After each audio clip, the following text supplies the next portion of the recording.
कांग्रेस छोड़कर भाजपा में शामिल होने वाले कद्दावर नेता ज्योतिरादित्य सिंधिया ने एक बार फिर कांग्रेस की पिछली राज्य सरकार और कमलनाथ पर निशाना साधा। वो एक जनसभा में पहले ही कह चुके हैं कि कमलनाथ सरकार ने वल्लभ भवन को भ्रष्टाचार का अड्डा बनाया हुआ था। सिंधिया ने इसके अलावा कमलनाथ को आइटम वाले बयान से लेकर खुद को पद दिए जाने के सवाल पर कमलनाथ को जमकर निशाने पर लिया। सिंधिया ने कहा कि कमलनाथ सरकार केवल पैसे को आधार बनाकर काम कर रही थी। सिंधिया ने यह भी कहा कि उन्होंने राजनीति का नहीं जन सेवा का रास्ता चुना है।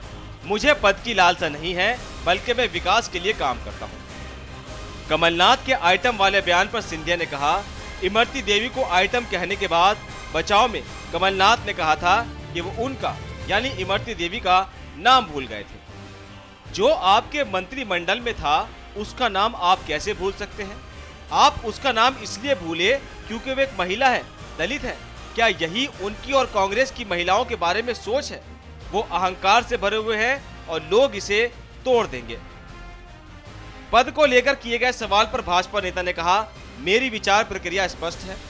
मैंने राजनीति का नहीं सार्वजनिक सेवा का रास्ता चुना है। 20 साल हो गए हैं और मैं लोगों की सेवा करने के लिए दृढ़ हूं। मैं किसी भी पद के लिए इच्छुक नहीं हूं, केवल विकास के लिए काम करना चाहता हूं। सिंधिया ने कहा, कांग्रेस आरोप लगा रही है क्योंकि वो सत्ता खो चुके हैं।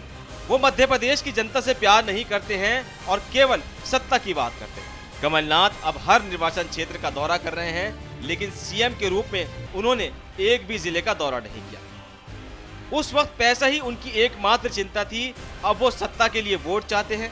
सिंधिया ने कहा, मुझे नहीं लगता कि भारत के लोकतांत्रिक इतिहास में कहीं भी ऐसी सरकार रही हो, और वो भी 15 साल विपक्ष के तौर पर रहने के बाद, जहां सरकार बनने के बाद भी उसकी पार्टी के 22 विधायक उसका नेतृत्व छोड़ दें। Bureau report, MP Bharat. कर रहा है, पर क्या हुआ सरकार बनने के बाद?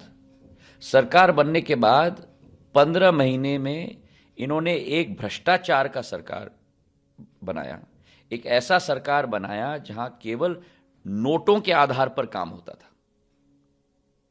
वल्लभ भवन को भ्रष्टाचार का अड्डा बना के आज जो कमलनाथ जी एक एक विधानसभा में जा रहे हैं, 15 महीने एक जिले में भी नहीं गए मुख्यमंत्री रहते हुए।